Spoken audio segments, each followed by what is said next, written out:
sour cream and onion potato chips. This has to be hands down the most requested video ever. I've got hundreds of comments on my last video asking that I make this version of the Lay's.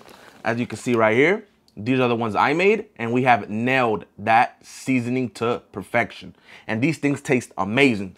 But that's enough talking. Let's go ahead and get started. You're gonna start off by getting some potatoes.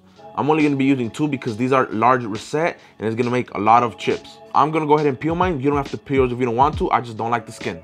I'm gonna be placing a paper towel on my cutting board. That way when I'm peeling them, all I have to do is pick up the towel and throw the shavings. So now go ahead and peel your potatoes. Once you're done peeling, go ahead and pick up your paper towel and throw away those shavings.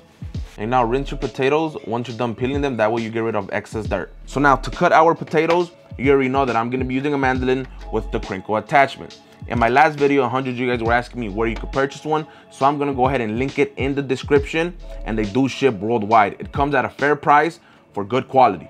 Now, if you don't want to purchase a mandolin, I understand that because we do live in rough times. You can still do this with a knife. You just won't get those ridges, but the flavor will still be the same. So now go ahead and get a bowl full of water. We're gonna place the mandolin right over it, and we're gonna slice the potato straight into that water.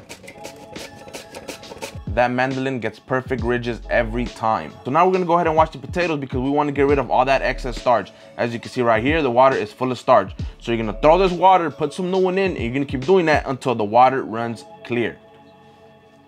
So now once you're done getting your water to run clear, we're gonna put this to the side and we're gonna start on our sour cream and onion seasoning. Into a bowl, go in there with half a tablespoon of some salt, 1 teaspoon of sugar, 1 teaspoon of dried parsley, half a tablespoon of garlic powder, half a tablespoon onion powder, and half a tablespoon of buttermilk powder. Mix all of that up together. Your seasoning should look something like this. Now go ahead and put that to the side while we continue. Now go ahead and rinse your potatoes from that water. So now you're gonna go ahead and fill up a pot of water and bring it to a boil. Once your water comes to a boil, go in there with a splash of vinegar and half a tablespoon of salt.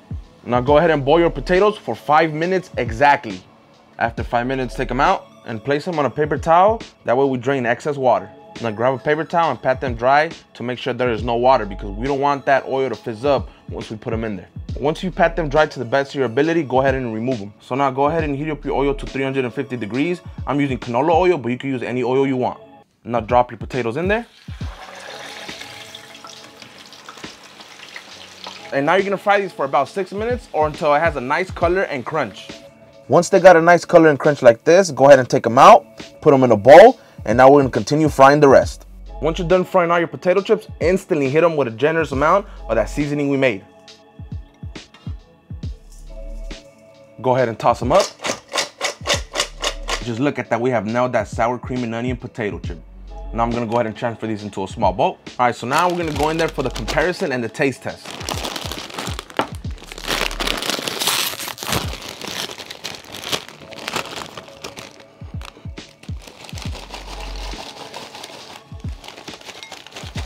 These are the store-bought ones, and these are the ones I made. Take a look at the difference, right? Look at that. Now look at mine. Mine obviously have the ridges because I used the crinkle cut. But let's go in there for that taste test, right? So first I'm gonna start off with one of the ones that I made. All right, so let's go ahead and listen to that crunch.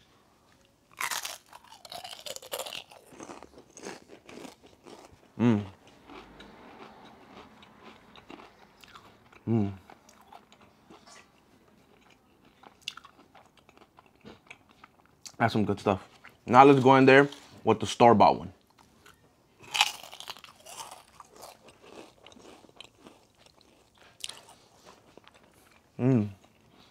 Those are still good, but mine are a little bit better, right?